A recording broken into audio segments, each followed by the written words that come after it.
Thank you, Riaz. Good morning. 1 million people have been forced from their homes after an earthquake in Chile that was so powerful it was felt on the other side of South America.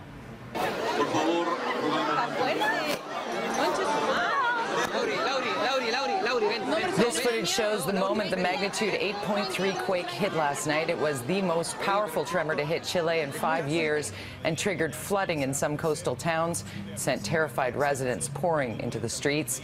8 people are dead, but that number could climb as emergency crews are able to get into hard-hit areas. Advisories remain in place for the Pacific Tsunami Warning Center, but all warnings in Chile were lifted earlier this morning. Canada's top political leaders are in Calgary this morning doing their last-minute preparations for another pre-election debate. The Globe and Mail is hosting tonight's discussion, which will focus on the economy. Stephen Harper, Tom Mulcair and Justin Trudeau will square off against each other. Bloc Québécois leader Gilles Duceppe and Green leader Elizabeth May have not been invited to take part. May plans to respond to the debate questions via Twitter.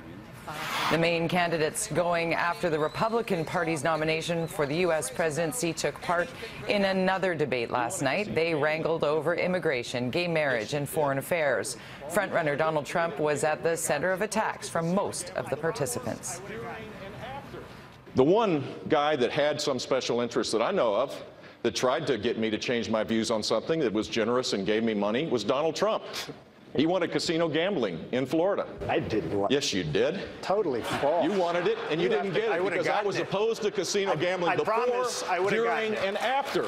And that's not, I'm not going to be bought by anybody. I promise, if I wanted it, I would have gotten it. No way, man. Believe me. Nope. I know my people. Not even Vancouver Mayor Gregor Robertson and City Council have unanimously passed a motion calling for increased support of refugees. In response to the ongoing crisis in places like Syria, the City of Vancouver wants Canada to accept 20,000 refugees by the year 2020. Vancouver does not actually have the power to increase the number of people arriving to Canada, but immigration experts are praising the fact the city is taking a public stance. Right now, Canada only welcomes fewer than 7,000 refugees each year. Let's make sure that not only are we providing the services, not only are we putting the pressure on our federal government, but that we're also smiling, opening arms, opening homes, bringing food, and showing that we're really a lot of fun and very warm and very welcoming, and that we're very happy you're here. Investigators in Alberta continue to look for a motive behind the killing of a 2-year-old girl and her 27-year-old father. RCMP found Haley Dunbar Blanchette's remains on Tuesday in a rural area not far from the BC border. 22-year-old Derek Soretsky is charged with 2 counts of first-degree murder and 1 of committing an indignity to a body. Police say he and Haley's father were acquaintances. Haley's mother says she used to hang out with Soretsky, but claims she hasn't seen him in years. She was smart, beautiful, the greatest child ever. She never cried. She was perfect, absolutely perfect. Recent events have been traumatic for the citizens of Crowsnest Pass. 3 violent murders within a week would rock any community and are perhaps even more challenging in a small town setting where everyone knows their neighbors.